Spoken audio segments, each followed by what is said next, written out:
what Troy Aikman was talking about last week. That happened. That said we don't have the attention to detail that we need during practice. And guess what? Jordan Lewis, who's a corner and one of the glue guys in that locker room, been with the Cowboys all 8 seasons he's been in the NFL. He said it a month ago. We don't have enough attention to detail. And that's why we were getting our ass kicked against the New Orleans Saints and the Baltimore Ravens in back-to-back home games. Did you can't go that way? There have been various players trying to sound the alarm around this organization for the last calendar year. As far as it goes back to something that we talked about at the end of last season when they lost to the Green Bay Packers. When DeMarcus Lawrence said we were too burnt out to play and be competitive against the Green Bay Packers in a wild card game at home. There is a culture issue in the Dallas Cowboys organization and in that locker room, and I don't know what the solve of it is, but I would gather to think that if Mike McCarthy could fix it, it would have been fixed by now. Right. So much of what we talk about in regards to culture around the Dallas Cowboys always stems back to Jerry Jones. But when Troy Aikman is assessing his former team and he is talking about route running and uses the word lazy in there, when players are saying after they get knocked out of the playoffs that they're tired, all of these different things, can we point to coaching? Like at some point we're going to have to remove Jerry Jones from the conversation and hold the mirror up to Mike McCarthy, because effort and things of that nature, yes, there could be a whole lot of things going on within the organization and specifically from ownership who creates that noise, but those little things, that to me is about coaching. And so I wonder if we need to have the conversation about if Mike McCarthy has lost the locker room. All right, so take him out, and next year we put Ben Johnson or Brian Flores, the 2 best coordinators right now in the league, right? Ben Johnson on offense, Flores on defense. We put them into Dallas. Does anyone want to say that they will have anything but the worst coaching year of their career next year? Well, that's what I would bet on. Here's the thing. I said let's remove Jerry Jones from the conversation, but after you said that, I was reminded of the fact that Jerry Jones put Mike McCarthy in a position to be a lame duck coach. So if he's getting on players about effort, about route running, etc., if you're a player and you know that this guy might not be around next season, is it harder for you to listen to him? Even if he's been your coach for years, if you don't know about the future, can you really buy in? So does this all inevitably stem back to Jerry Jones, even though I said let's remove him from this part of the equation? Oh yeah, fish rots from the head down, but the owner can't fire himself. And so Mike McCarthy is going to be part of it. And the reality is that you're either coaching or you're letting it happen. Either way, it falls on you. His resume. So as much Mike McCarthy immune from criticism, knowing that he's in a tough spot, he's got to wear some of what we've seen from the Dallas Cowboys this season. Like there's no shame in losing games. It's hard to win in the NFL. You get the ball out the way they get the ball out at home over and over again. How is some of that I'm not saying it's not in any way, shape, or form. I just have a tough time in this scenario with Jerry Jones and how they operated, the constant communication around this franchise. It's just too much. I don't see how the next coach, again, let's just play it easy and say Ben Johnson or Brian Flores, I don't see how they come in there and have some great year next year. Well, it's not about them having a great year. I mean, it's about Mike McCarthy being able to this particular roster.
somebody do it for you, in essence, which is what Troy Aikman did. And nobody's going to question Troy Aikman's football acumen. He's one of the best to have ever done it, and he's one of the best to have ever broken down the game when it comes to analyzing it and coloring it from there to know. When he says he sees something, and that's something is... Dude, what are you doing, dude? What are you doing, dude? What are you doing, dude? You didn't know that? You didn't know that, dude? You knew that fucking back there, dude? An old 750, dude? That's a... Hey, there's no one else coming along. Other than nothing. Lift. I got my 750 from 1926. You got a 750 from 1926. It's a 1926 model. I guess my whole point is, when it comes to this specific criticism that Troy Aikman levied, if there's truth to it, what's the harm in acknowledging it? It can only help in terms of being able to hold players to account. So you I got a 1926 BMW. Has 12 made college football better than 4? At least the 1926 BMW is still running. Sports Tonight, presented by Progressive Insurance. It's smoking though, dude. You can't drive a lift from a 1926 car. I thought it had to be 10 years old or less. That ain't 10 years old or less.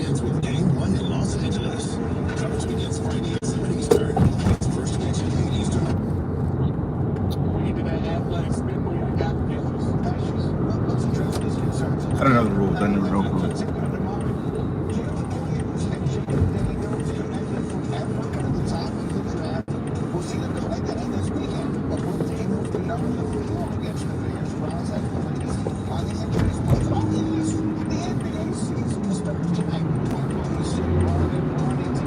NBA season starts tonight, and I won't be watching.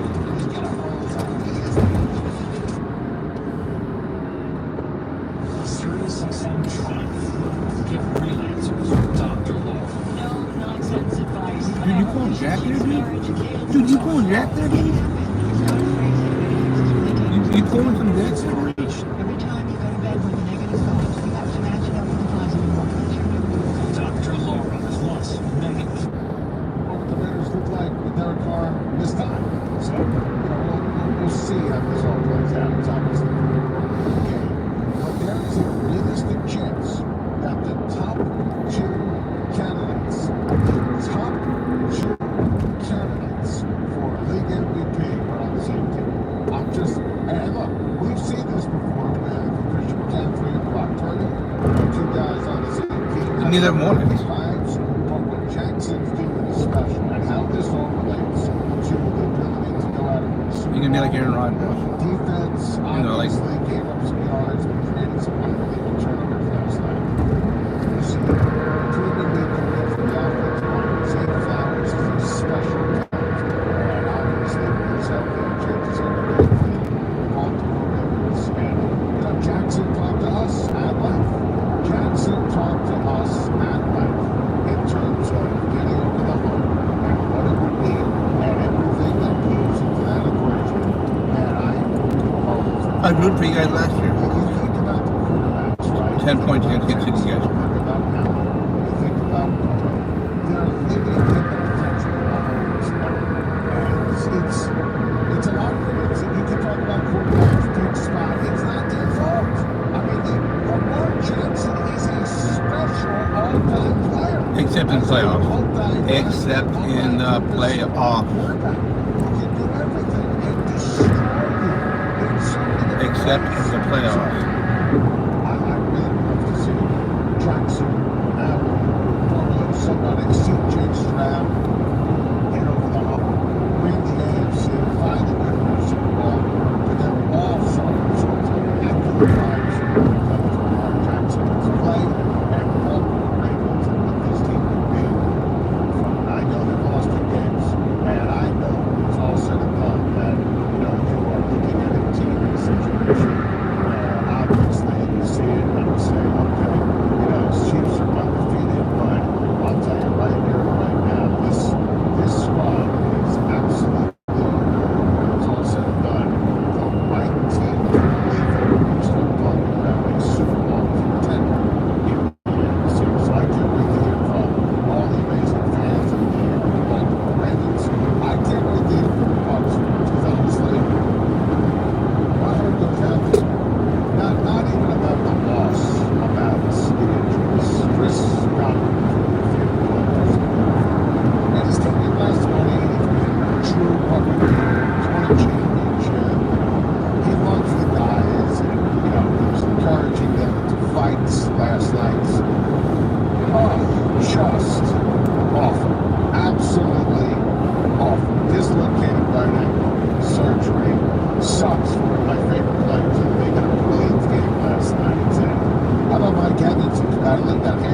finish off. He had to leave the game as well. That did not look good.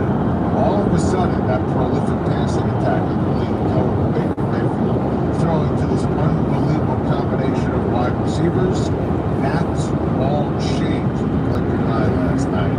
Really unfortunate when you look at it from a Tampa Bay perspective.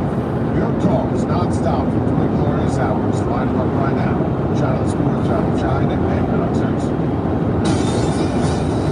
Here's what's happening. Take off on SoundCloud Radio. The series at Sochi. Down number 1 in impressive fashion. None of the quarterbacks playing well in that matchup, but projecting what's going to happen moving forward for the playoffs. Which one of those teams needs to worry about their standing when it comes to the SEC and the playoff as a whole? Well, which teams in terms of who? Georgia and who else did you mention? Texas. I mean, Texas.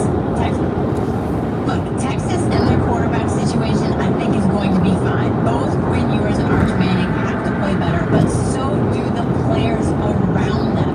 Georgia's defensive line owned that game. Let's be clear. Sark has made it clear that Ewers is the starter, and he has said that from the start of the season and hasn't budged from it. But if I'm Sark, I don't take him out in the middle of the game because I think that messes with his head more than it helps the situation. I understand he was just trying to get a spark there from the offense, but you're right. Neither quarterback played well. One loss. These guys are fine. They're still number 2 in ESPN's Football Power Index. They're still a top 5 team in my mind. Georgia, I think if they run the table, what that win does, in spite of the loss to Alabama, if Georgia runs the table, they could have one of the best resumes in the country, which to me gives them a little bit of wiggle room to finish as the SEC runner-up and still get in the college football as a 2-loss SEC runner-up, and that race is wide open. Heather, you have a great piece that just dropped on .com about the bubble watch as we look towards the college football playoff. In your opinion, what's the most intriguing bubble team that people need to be paying attention to? Someone who's out right now who could punch their ticket to get into the playoff. That's a great question. It's a toss-up to me between Notre Dame and Texas A&M, and I am going to MetLife Stadium on Saturday. I'm so excited. This Notre Dame-Navy game is huge for both programs.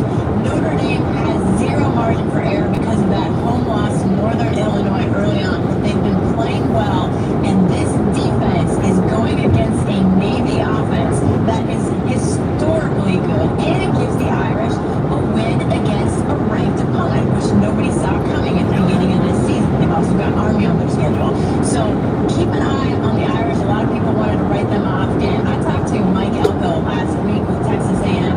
Those Aggies are on fire right now since they lost to Notre Dame. And they've just been really coming through.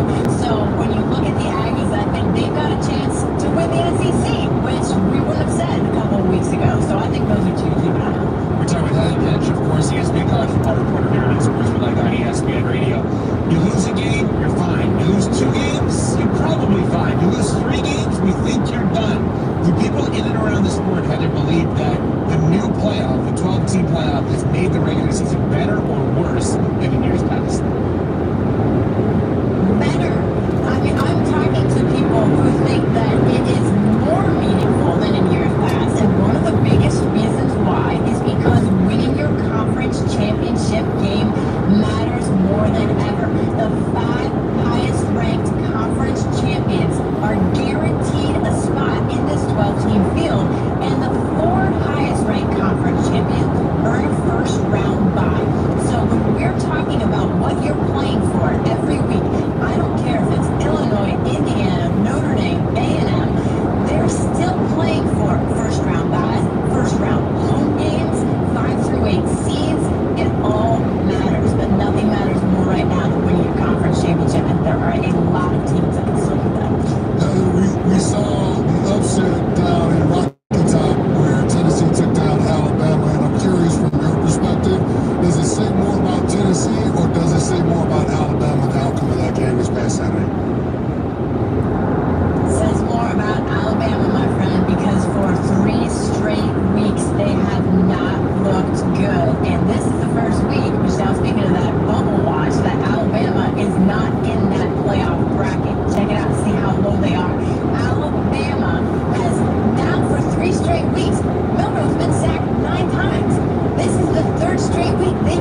against UNLV that's going to determine who the leader is in the Mountain West Conference. Absolutely. I was waiting for you to bring up Ashton Jensen's name because he has been absolutely balling. I mean, you don't see running backs put together the kind of campaign that this guy is working on. He's been absolutely phenomenal. But Heather, one of the teams that has kind of flown under the radar that we haven't talked about a lot is Ohio State. They had that stumble in Oregon a couple of weeks ago. What's the state of the Buckeyes, and where are we in terms of their expectations in the Big Ten? This is a team that is still oozing talent, all right? Let's not forget about Ohio State because they go on the road and they lose a close game to the number one team in the country right now.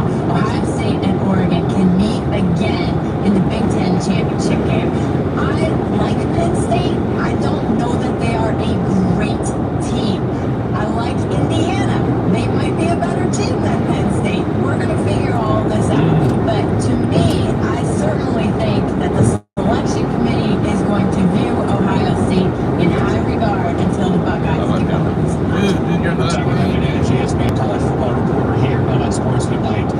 Last thing for me on this, we're kind of now in that season of coaches getting fired. We saw East Carolina make a move. We've seen some other moves. Oklahoma made a move at the offensive coordinator spot. Are there any big name, big program coaches that you think are coaching for their job over the next couple of weeks here? Coming into this season, Sam Pittman at Arkansas was under fire, and I know, he talked candidly about that pressure coming into it. They looked good, and they didn't. Dave Aranda at Baylor is another one, but they just got a big win on the road against Texas Tech and Lubbock. Those are the two that come to my head immediately, but again, we'll see how the rest of the season plays out. And no, I'm not adding Lincoln Riley to that category right now. By even saying that, you have now added him to that category. But you didn't say I'm not adding Caleb DeBoer to that category. So that is interesting. You just now made us keep an eye, even though Heather is saying it's not happening. Now it's in our head. That's why you're great. And then GSB college football reporter, always a pleasure. Thanks so much for the time. We appreciate it. Thanks, guys. All right, you can get everything you want in a paint all in one can with Bear Dynasty from the Home Depot. But let's go there quickly. No one can drive in front of me. So Look far, at that. USC has not been overly impressive. Now, I will say... Who? USC? And a lot of the USC players were tweeting over the weekend, the ex-players, about how he's been over the last 20 years. Lincoln Riley at USC is 22-12, 11-3, 8-5, 3-4 over 3 years. He hasn't been great. Caleb Williams, thankfully, went there for him. I'm saying this respectfully towards USC. You're probably not getting a better coach than Lincoln Riley, so you might as well actually invest in him and resources. What do you mean? Who are you getting that's better than Lincoln Riley to coach your team? Anyone can go 3 and 4. I'm sure the resources that they're investing is not for the team to start out 3 and 4 this season. That's correct. So, I mean, I get it. You're not wrong. Lincoln Riley has proven himself to be the quarterback whisperer, and we're in a time and space now where in the game of football, quarterback has mattered the most. It's just something that's not quite right about what's going on at USC with Lincoln Riley. On paper, it seems like it's a match made in heaven, and yet it hasn't translated to having on-the-field success. And at some point, if you're USC, having a guy who is the quarterback whisperer and that can bring in guys who can go to the league and win Heisman trophies is great. But that's not the expectation for USC football. It's to win national titles. I mean, they got there at the same time, Dan Lanning and Lincoln Riley, at their respective programs. I mean, one team is number 1, the other team is not ranked. Just putting it out there.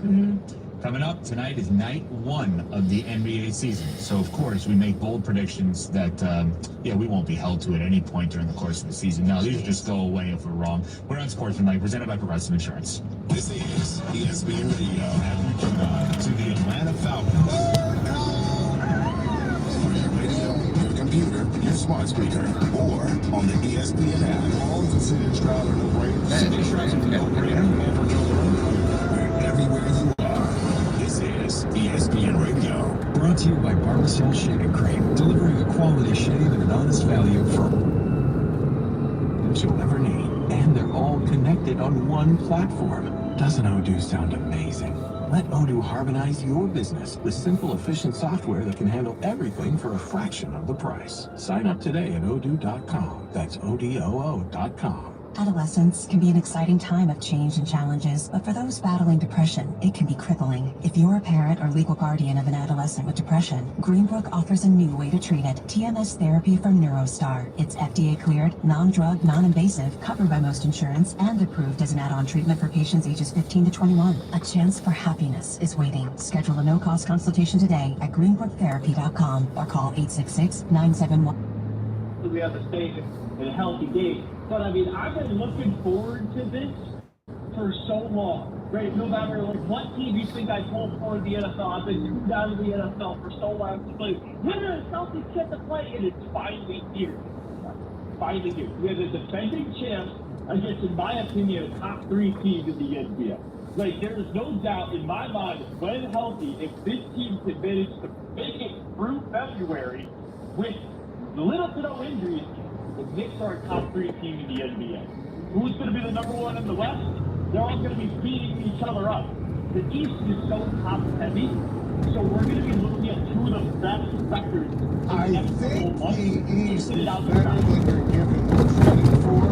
I think the Celtics are the best team. I think the Knicks are number 2. I think then you get into an area of Philly, Milwaukee, Cleveland, Indiana, Orlando. the same kind of grouping. I'd probably rank it Philly, Milwaukee, Cleveland. I do like the Cavs a lot. What about Orlando? Orlando's not bad. I think the Magic are going to be a solid team. There you go. I think that for Boston, the biggest competition is going to be Boston. And that's not diminishing anyone else. It's just dealing with being a team that can go out and repeats and, you know, all the Olympic stuff, Tatum and Whites and Brown and, you know, Porzingis is hurt. That's what I'm most interested in when it comes to the Boston Celtics. And, you know, talent-wise and finally getting over the hump, they should absolutely win a second championship. They're going to have to find out how. But if you remember how the teams looked, the Celtics looked, specifically Brown in the postseason, and what Tatum managed to do in the postseason, where he kind of took a step back and just played a little bit more of a facilitator of an offense as a small forward, I think that that's so much more sustainable for this team's success if Brown is pushed to the MVP conversation rather than Tatum. I think that talent-wise, Tatum. Listen, I think you make a great point in terms of the ebb and flow and who's the alpha dog, but they're going to need both in order to repeat. And chemistry and, you know, being able to share the ball, that's going to be part of the deal here for the Boston Celtics. More of your outstanding telephone calls. Plus, Charles Barkley is going to join us live on the line. Start with Mahomes. Yes, he's tied with the league leader in interceptions. But what isn't obvious is that when it matters most in the final quarter, Patrick has not thrown a pick, and he has the highest fourth quarter QBR of any passer in the league. He's had to deal with massive injuries in his wide receiver room this year, but at the same time, he's never been more accurate. He is on pace to post a career-high completion percentage, despite Hollywood Brown and Rashee Rice and Juju Smith-Schuster all being hurt. The scariest thing is, they're 6-0, and they're getting better every week. Sunday against San Francisco. Bye, everyone. Have a good day. I have to go to work now.